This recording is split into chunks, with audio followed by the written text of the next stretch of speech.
আজকে ফজরের নামাজ পড়ছেন কে কে বন্ধু? শুনেন, শুধু পড়াশোনা করেন না, ঠিক আছে? ফজর পড়বেন, ফজরের পরে 2টা ঘন্টা স্বপ্নরে দিবেন, বিদেশের স্বপ্ন। কি অবস্থা? মন ভালো? ওকে, এভরিডে ওকে। একটা স্মাইলি ফেস। আর ইনশাল্লাহ আমার টার্গেট আছে, আমি ইউটিউবে সব সব দিয়ে দিব। হ্যাঁ, ইউটিউব আই লাভ। আমি আমি কি বলি, আমি চাই না আইএলটিএস যেন কারো স্বপ্নের পথে বাধা হয়ে দাঁড়ায়। হ্যাঁ, আপনার কাছে ইনফরমেশন নাই, আপনার বড় ভাই নাই, সো আপনি কিন্তু বিদেশ যাইতে চান, ভালো পড়াশোনা করতে চান, স্বপ্ন আছে অনেক বড়, বাংলাদেশকে রিপ্রেজেন্ট করবেন, কিন্তু পারতেছেন না। জাস্ট ইউটিউব ফলো করেন, আমার চ্যানেলটা ফলো করেন, আর টপ আরো কিছু চ্যানেল আছে, দেখেন, খুঁজেন, পাবেন। হ্যাঁ, এনাফ। ঘরে বসে আইএলটিএস পড়া যায়।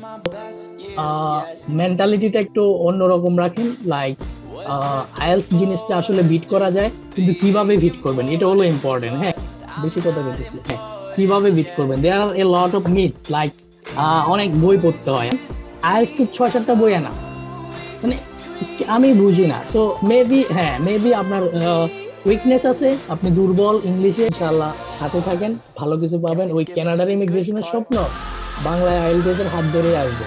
হ্যাঁ ভাই, যে আইএলটিএস দেয় সে বিদেশ যায়। শুনেন, পড়াশোনা করেন, খুব ভালো স্কোর করবেন। আজকে অনেক কথাই বলছি, বেসিক আসলে আমাকে অনেকে ইনবক্স করে, তো আমি আসলে বুঝি না মানে কার কার কি নিড। হ্যাঁ,